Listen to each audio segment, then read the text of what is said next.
장마가 시작되었습니다. 장마 그러면은 떠오르는 것이 습기죠. 습기. 습하면서 또 기온도 이렇게 올라가니까 따라서 올라가는 게 있습니다. 불쾌지수입니다. 장마지면 여러분들은 어디를 찾으십니까? 움직이지 않고 집에서 그냥 부치게해서 드시고 좀 뜨끈뜨끈하게 뭔가 좀 따끈한 음식들 드시면서 아마 지내시라고 생각합니다. 아마 여름이 본격적으로 시작되면은 아마 다들 시원한 곳 이렇게 찾으실 것 같습니다. 네, 시원한 곳 찾는 것처럼 사람에게도 시원한 사람, 약간 짜증나는 사람 이렇게 좀 구별이 된대요. 그래서 만나고 싶고 같이 있으면 기분 좋고 행복하고, 네, 같이 있으면 좀 떨어져라고 하는 그런 분들이 계시잖아요. 이 시간 약간 인사했으면 좋겠습니다. 시원한 눈길 좀 담으십시오. 시원한 눈길 담으셔서 옆에 분에게 이렇게 인사하십시다. 제가 시원한 사람 되겠습니다. 자, 인사하십시다. 제가 시원한 사람 되겠습니다. 멀리 하지 말아주시기 바랍니다. 제가 한동안 혈기가 왕성할 때는 몸이 뜨거웠었어요. 또 여름 나는 게 굉장히 힘들었습니다. 그래서 집사람이 곁에 오는 게 굉장히 좀 싫었어요. 그래서 좀 이렇게 좀 멀리 좀 떨어집시다, 우리. 근데 요즘은 제가 체질이 바뀌어서 이렇게 가까이 하는 게 너무너무 좋은데 이제는 좀 반대로 됐네요. 제 아내가 저를 좀 멀리 하려고 그래. 이게 이게 뜨거워지나 봐요. 그러니까 여러분 서로에게 좀 짜증 내는 것이 아니라 서로가 이렇게 좀 시원한 그런 관계, 시원한 사람 되었으면 참 좋겠다 싶습니다. 우리 성령 강림 오늘 둘째 주일입니다. 제가 지금 3주 연속해서 성령에 관하여서 말씀을 나누고 있습니다. 성령 강림 주일에 성령을 소멸하지 말라 이 말씀 가지고 말씀 나누었고, 지난 주일에는 성령님께 초점 맞춰봅시다 라고 하는 그런 말씀 나누었습니다. 성령 소멸하지 않도록 합시다라고 해서 우리 가운데 펼쳐지고 있는 많은 일들 좀 헤아리고 살펴서 분별하여서 좋은 것 취하고 순종의 걸음 걸어냅시다. 지속적으로 관심 가져보십시다. 성령님께 초점 맞추기 도전하면서 우리가 지난주에 새겼던 게 우리 가운데 장애물들이 많이 있다고 그랬어요. 마음에 끌어오르는 여러 가지 악의, 성령을 근심하게 하는 이런 악의들을 좀 다 버립시다. 부적절한 감정의 쓰레기들 다 이렇게 좀 품지 말고 버리며 삽시다. 대신 성령의 능력에 집중하고 주님이 기뻐하실 것들을 차곡차곡 쌓아서 삶의 내용 가운데 이렇게 채워내 봅시다라고 하는 그런 말씀 나눴었습니다. 한 주간 동안 여러분들 주님께서 기뻐하실 삶의 내용들 이렇게 좀 쌓아지신 것 같습니까? 매일매일 포기하지 않고 그렇게 쌓아 나아가시면서 성령님과 동행하시고 성령님이 주시는 기쁨, 성령님이 주시는 평안, 성령님이 주시는 은혜 누리며 사는 여러분 되시기를 주님의 이름으로 축원드립니다. 오늘은 성령이 오시면이라고 하는 제목으로 말씀을 좀 나누려고 합니다. 성령이 오시면. 요한복음 말씀인데 요한복음 여러분 13장에서 16장까지의 말씀을 우리가 다락방 설교라고 이렇게 부릅니다. 다락방 설교. 그러니까 예수님께서 십자가에 못 박히시기 전날 제자들을 전부 마가의 다락방에 불러 모으시고 만찬을 나누시고 또 설교 말씀을 제자들 가운데 쭉 하십니다. 설교의 주제는 크게 두 가지였습니다. 첫 번째는 사랑하라는 것입니다. 새 계명. 제자들의 발을 씻기신 후에 예수님께서 내가 너희를 사랑한 것 같이 너희도 서로 사랑하라 이렇게 말씀하셨습니다. 그러니까 사랑하라는 그 말씀 한 꼭지에 큰 주제가 있고요. 또 하나는 뭐이냐면은 보혜사 성령을 너희에게 보내주겠다라고 하는 약속이셨습니다. 그러니까 제자들이 예수님과 함께 3년 동안 지금 동고동락을 하면서 예수님의 사역 곁에서 배우고 익히고 훈련하면서 잘 달려왔습니다. 그런데 제자들이 주님 곁에 머물렀던 이유는 예수님과 함께 했던 꿈꾸던 세상이 있었습니다. 물론 예수님이 꿈꾸셨던 그 세상과 제자들이 꿈꾸었던 세상은 약간 결이 다름이 있었지만 그럼에도 불구하고 제자들은요, 희망차게 주님 나라가 임하실 때 뭔가 이루어질 것이다라고 하는 그런 꿈들을 가지고 주님 곁에 머물렀습니다. 그런데 주님이요, 점점 이상한 말씀들을 자꾸 하십니다. 내가 아버지께로 가리라, 내가 고난받아 죽임을 당할 것이다 라고 하는 그런 말씀들을 계속 연이어서 하십니다. 심지어는 오늘 이제 요한복음에서는 내가 떠날 때가 되었다 이런 말씀도 하십니다. 제자들은 굉장히 혼란스러웠을 것입니다. 그들이 꿈꾸고 기대했던 그런 나라에 대해서 이게 아닌가라고 하는 혼란스러움이 그들 가운데 있었을 겁니다. 혼란스러움 플러스 또 하나는 근심하는 마음도 있었어요. 그래서 요한복음 14장 1절에 보면은 너희는 마음에 근심하지 말라라고 주님이 이렇게 말씀하시면서 내가 아버지의 나라로 처소를 예비하러 가노라. 그리고 너희에게 또한 보혜사 성령을 보내주실 거야라고 하는, 보낼 거야라고 하는 그런 약속의 말씀 쭉 이어서 하십니다. 그리고 이제 16장에 넘어오시면 오늘 본문 7절 말씀인데 이런 말씀 하시죠. 내가 너희에게 실상을 말하노니 내가 떠나는 것이 너희에게 유익이라. 내가 떠나가지 아니하면 보혜사가 너희에게로 오지 아니할 것이요 가면 내가 그를 너희에게 보내리니 라고 이런 말씀하십니다. 주님이 떠나시는 것이 도리어 제자들에게 우리에게 유익이라는 겁니다.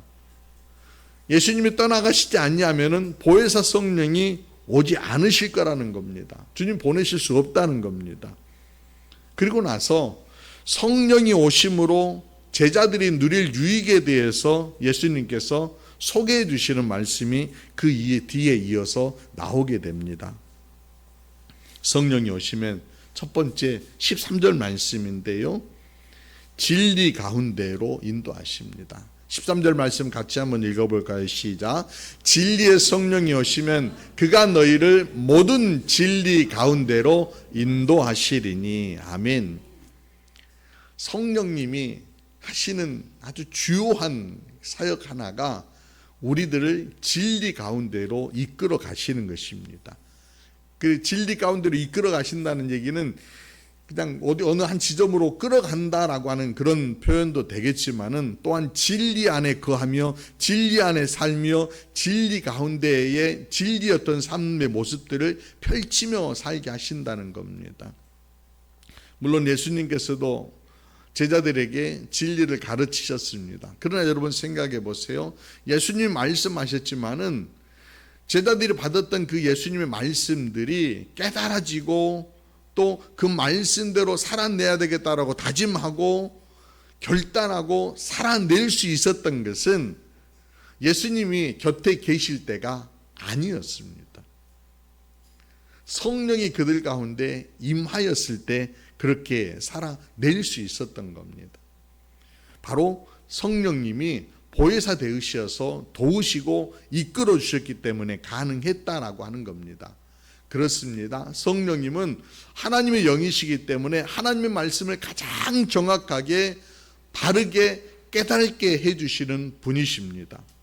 사람이 아무리 똑똑해도요, 성경 말씀을, 그 하나님의 말씀을 깨닫는 것은 다른 차원의 이야기인 것 같습니다. 아무리 똑똑한 사람도 하나님 말씀 깨닫는 건 아닌 것 같아요. 깨닫게 하시는 성령님의 역사가 반드시 있어야 된다라고 하는 거예요. 대표적인 사례가요, 이어령 교수 아닌가 싶습니다. 이어령 교수. 지금은 고인이 되셨지만은 이어령 교수를 소개할 때에 늘 따라오는 수식어가 두 가지가 있었습니다. 하나는 대한민국의 대표하는 지성인이다라고 하는 그런 수식어였고요. 또 하나는 그러면서 무신론자였습니다. 그러니까 이어령 교수 그러면은 70세 이전의 이어령 교수는 대한민국을 대표하는 정말 지성인이다. 그러나 무신론자 이렇습니다. 이어령 교수가 그 무신론자이면서 성경에 대해서는 나름대로 굉장히 또 해박한 지식이 있습니다. 잘 알아요. 그런데 그 안에서 하나님을 발견해내지는 못했었어요. 철저히 무신론자였고 성경을 비판하는 학자였습니다. 그런데 그분의 딸인 이민아 목사님께서 실명의 위기 앞에 놓이게 됩니다. 하와이에서 딸이 굉장히 지금 앞이 안 보이는 그런 지경에 놓인다라고 하는 얘기를 듣고 아버지가 막 급하게 달려갑니다. 그리고 나서 그 딸을 보면서 그가 기도라고 하는 것을 하게 됩니다. 하나님, 내 딸 고쳐주시면은 내가 하나님 믿을게. 그럽니다. 그리고 이민아 목사가요, 이제 국내에 돌아와서 치료를 받고 정말 하나님 그 기도를 들으셔서 응답해 주셔서 이민아 목사님이 앞을 다시 보게 됩니다. 근데 그 과정을 통하여서 이어령 교수는 그때 내가 하나님을 만났습니다라고 하는 그런 표현을 씁니다. 그리고 2007년도에 70이 넘은 나이에 그분이요 세례를 받으십니다. 인생의 방향을요 무신론에서 예수 그리스도를 그의 주인으로 영접하는 전환을 이룬 겁니다. 그리고 나서 책을 한 권 쓰는데 그 책 제목이 지성에서 영성으로라고 하는 책입니다. 지성에서 영성으로. 여러분 제목에서 알 수 있듯이 지성을 추구하는 삶을 살았다는 겁니다. 그런데 이제는 영성을 추구하는 삶을 살아내겠습니다. 전환을 쓰는 거예요. 그러면서 쓴 책을 좀 읽어보시면은 책에 이런 내용 하나를 소개해요. 그의 고백이면서 죽음과 절대 고독 앞에서 영원히 나약할 수밖에 없는 인간이 구원받을 수 있는 유일한 길은 오직 하나, 예수 그리스도를 영접하는 것이다 라고 그렇게 그가 책에서 써내려갑니다.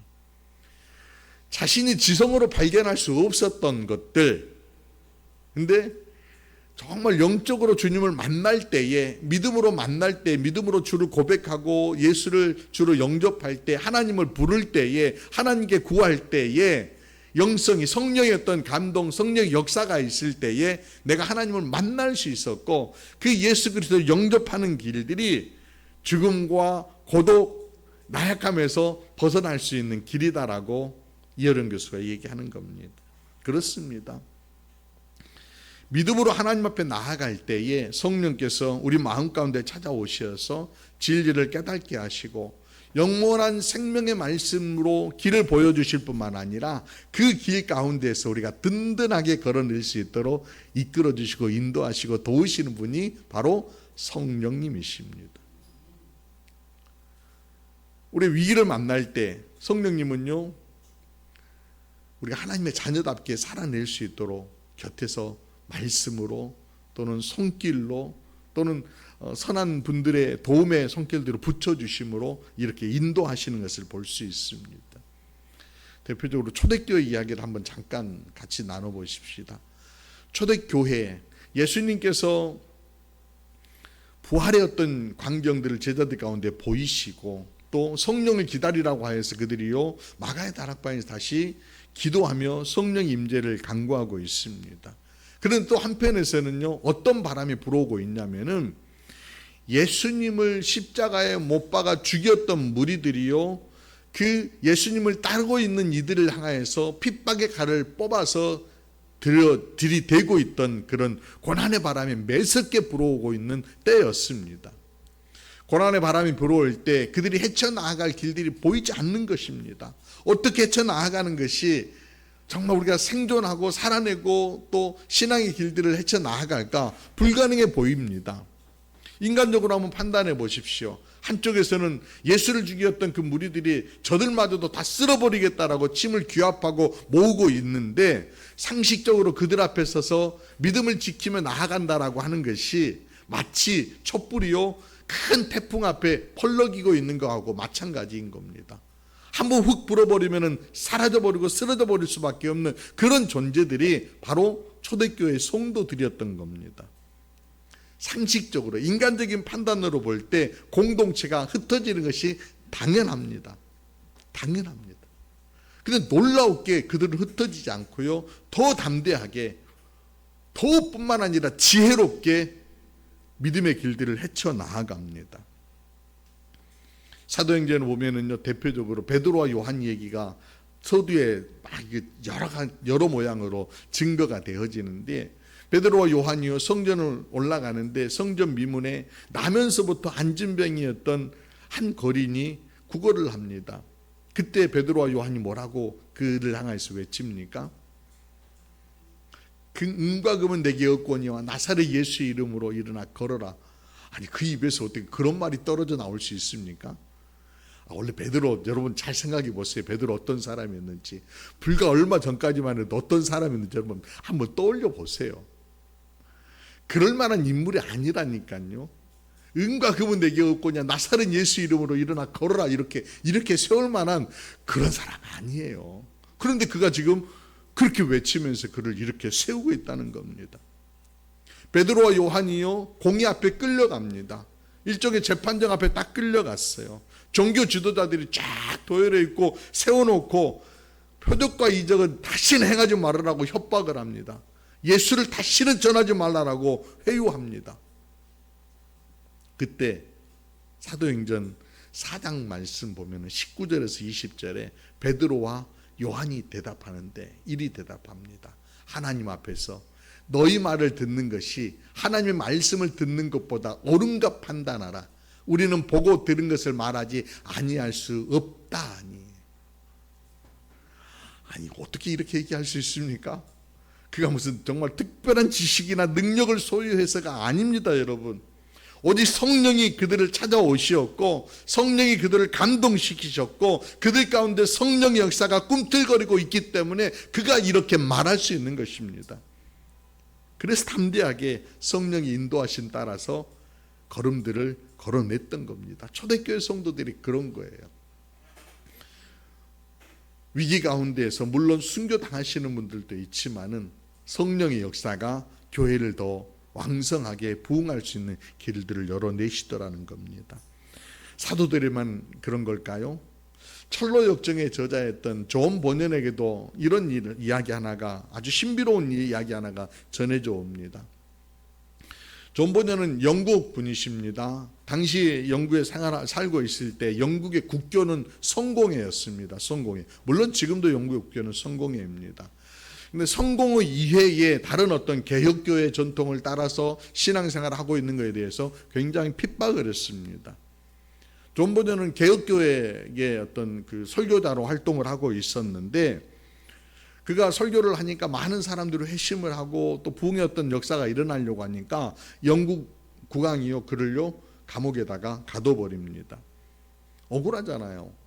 뭐 다른 것도 전한 게 아니고 나쁜 짓 한 것도 아니고 복음을 전하다 그렇게 갇혔는데, 신실함으로 잘 단장하여서 감옥 생활을 하는데 간수가 보니까요, 저분이 굉장히 그래도 나름대로 신실하고 인품도 좋고 그래서 존경하게 됩니다. 그러면서 어느 날 존 버년에게 제안을 하나 합니다. 은밀한 제안을 하나 하는데, 내가 특별한 배려를 당신에게 좀 하고 싶은데 집에 못 가보셨는데 제가 오늘은 은밀하게 내보내 드릴 테니까 집에 좀 다녀오세요. 가족들 좀 만나시고 또 즐거운 시간 갖다가 돌아오시면 되겠어요 라고 이렇게 외출을 허락해 준 거예요. 굉장히 고마운 마음이잖아요. 그래서 존 버년이 간수에게 인사를 하고 감옥에 나와서 집으로 이렇게 또박또박 가는데 마음속에 자꾸만 성령의 음성이 이렇게 들려오더랍니다. 뭐라고 들려오냐면은 돌아가라. 집으로 가지 말고 돌아가라. 이런 음성이 들려오더라는 거예요. 그래서 존 버년이 가다가 턴합니다. 턴해서 다시 감옥으로 돌아갑니다. 간수장이 얘기합니다. 왜 돌아오셨습니까? 존 버년이 얘기합니다. 당신의 호의에 대해서 너무나도 감사합니다. 그런데 성령께서 지금 돌아가라고 하십니다. 돌아가라고 하십니다. 돌아가가지고 그냥 다시 또 감옥에 스스로 들어가신 거죠. 방에 잠깐 앉아있는데 밖에 막 웅성웅성 하더래요. 보니까 누가 왔냐면은 국왕이 불시에 시찰하러 온 거예요. 만약에 존 버년이 가족들 만난다고 집으로 가 있었다고 하면은 아주 큰일 날 뻔한 거죠. 뭐 그만 큰일 납니까? 간수와 그 가족들 또 같이 있었던 분들까지 다 위기에 빠질 수 있는 그런 지경이었어요. 나중에 이제 이 일을 겪고 나서 간수가 그런 얘기를 존버내에게 했다고 그래요. 성령님께서 가라고 하시면 언제든지 다녀오세요.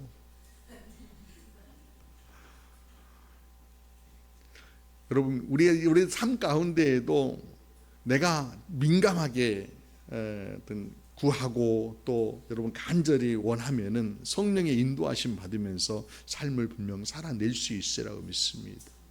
성령님이 오시면 우리로 하여금 우리를 진리 가운데 거할 수 있도록 이끌어 주심을 믿으시기 바랍니다. 그런데요, 그럼 성령님이 우리를 진리 가운데로 인도하시는 이유가 있을 거 아니에요. 이유, 목적이 있을 거 아니에요. 두 번째입니다. 14절 말씀 잠깐 볼까요? 오직 예수의 영광을 나타내기 위해서입니다. 14절 같이 읽어봅시다. 시작. 그가 내 영광을 나타내리니 내 것을 가지고 너희에게 알리시겠습니다. 아멘. 영광을 나타내시리라. 그가 내 영광을, 성령께서 예수님의 영광을 나타내신다라고 하는 거예요. 야간에 그 한강을 이렇게 따라서 쫙 그 드라이브 이제 운전을 하다 보면은 강을 건너는 다리들마다 요즘 굉장히 화려한 어떤 조명들을 만들어 놓았습니다. 다리들이 굉장히 예쁘게 비춰지지요. 처음 시선을 끄는 것은 그 조명의 아름다움 때문에 끌리지만은 결국 조명이 비추려고 하는 것이 뭐입니까?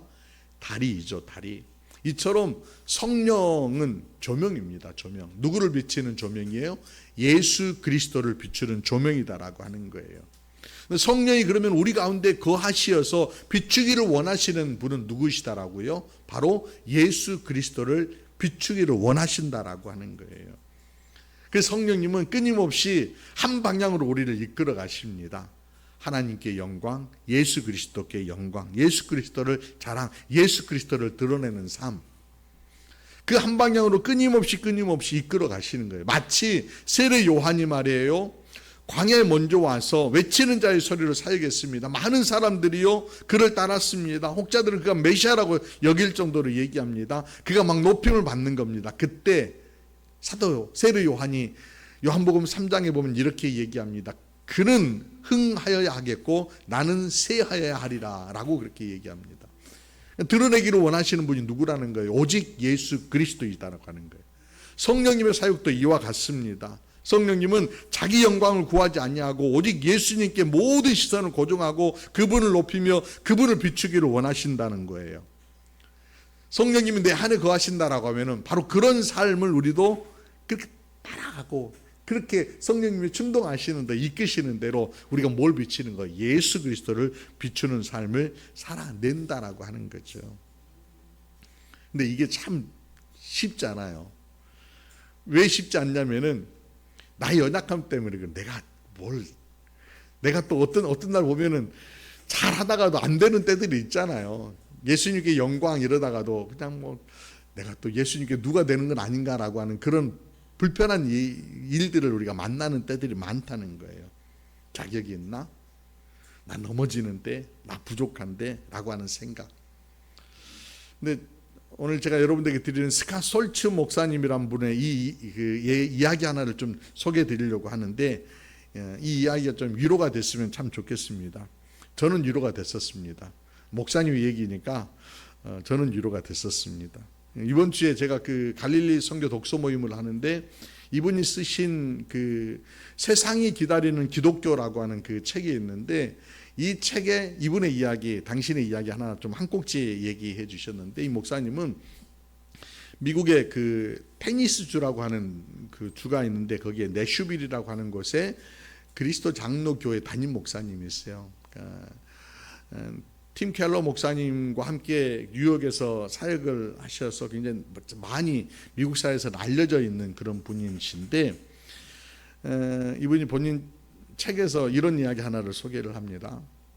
어느 날 사모님하고 이렇게 저녁 데이트를 이렇게 하게 되었대요. 산책을 이렇게 하고요. 좋은 즐거운 시간을 보내던 중에 목사님께서 왜 그러는지 이유는 설명하지 않아요. 갑자기 입에서요 계속해서 어떤 분 흉을 막 자꾸 사모님에게 막 들려줬대요. 우리도 그런 적이 있잖아요. 그죠? 막 흉보기 시작한. 흉보는 게 얼마나 더 달콤한지 목사님이 계속해서 쉬지 않고 막 사모님을 향해서 어떤 분 흉을 많이 봤다는 거예요.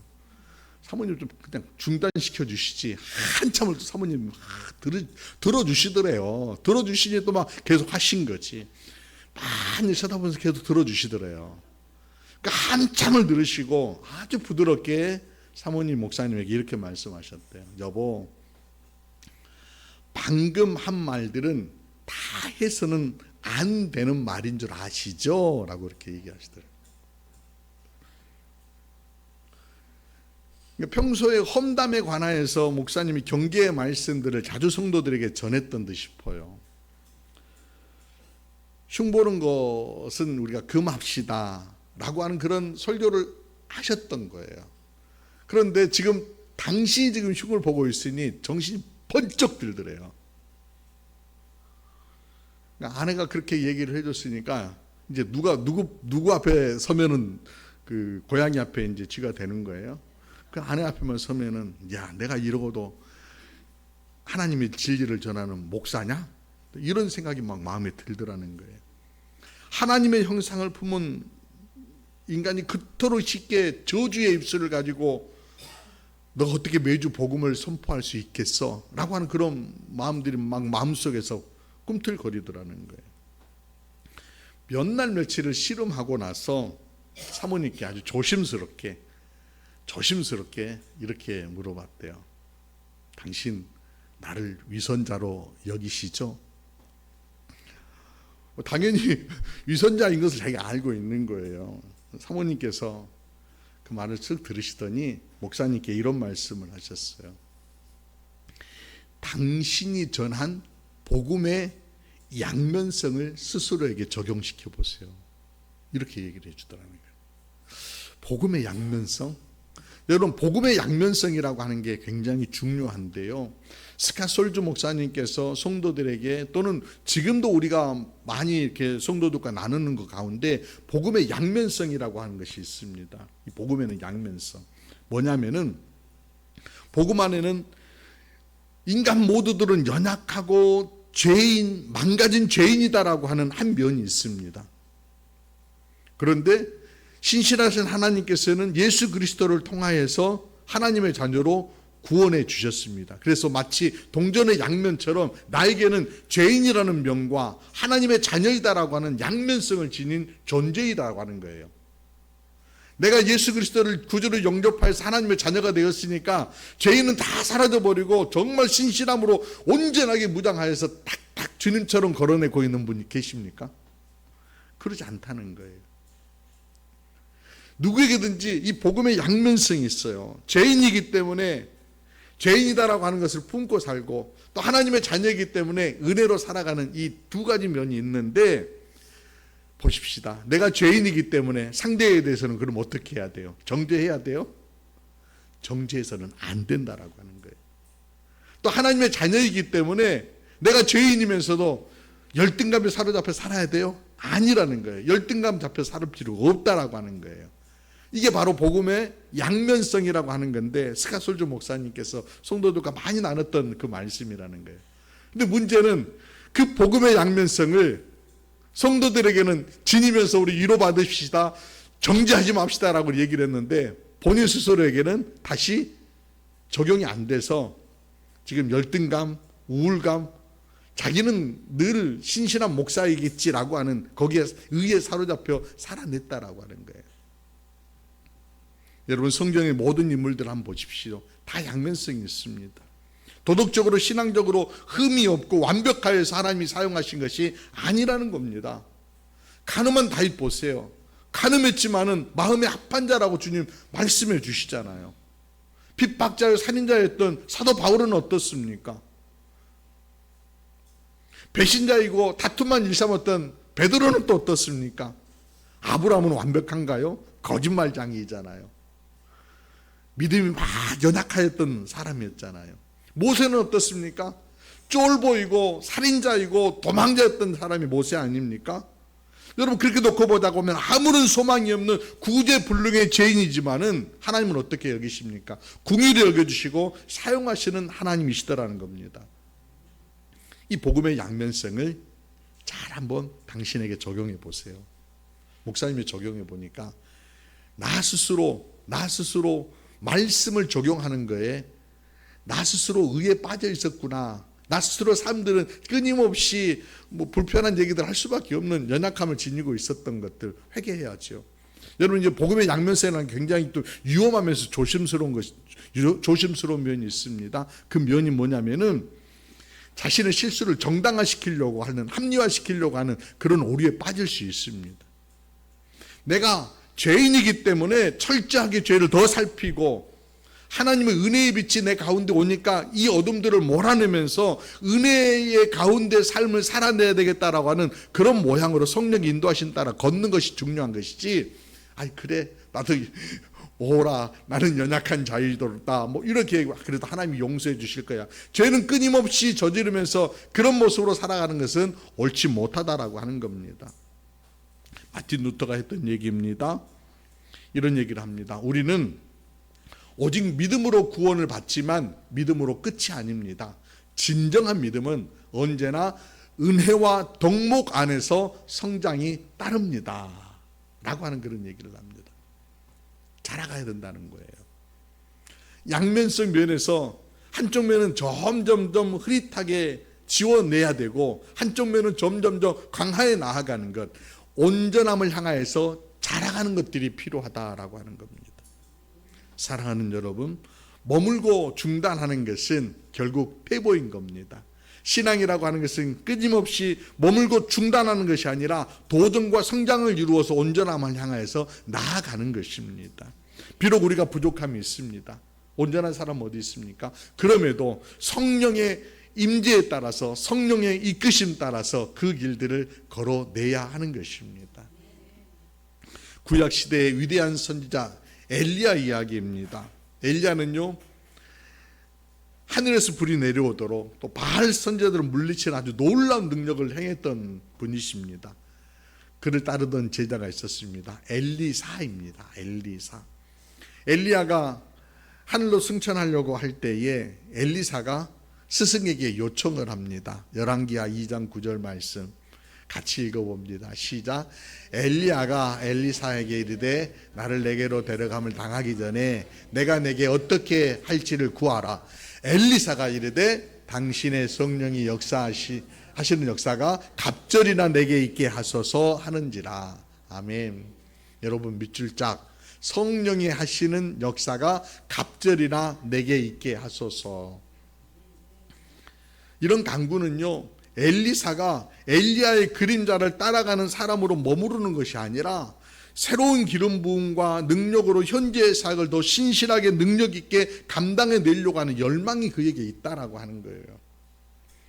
오늘 이 수준에서 내가 머물러서 살아가는 것이 아니라 좀 더 주님을 닮아내고 주님의 뜻 가운데 차곡차곡 삶들을 채워내야 되겠다라고 하는 그런 열망, 거룩한 기대들을 품고 살아내는 자세들이 필요하다라고 하는 겁니다. 우리는 다시 한번 도전 앞에 서 있는 것 같습니다. 제가 계속 반복해서 여러분들에게 그 AI 시대에 지금 막 오고 있습니다라고 하는 그런 얘기 막 드리잖아요. 제가 설교 준비하는데 AI 도움들을 간혹 이렇게 받습니다. 도움을 많이 받고 검색하고 또 정리하고 하는 것들이 굉장히 파워풀하게 여러분 가운데 제게 도움을 많이 줍니다.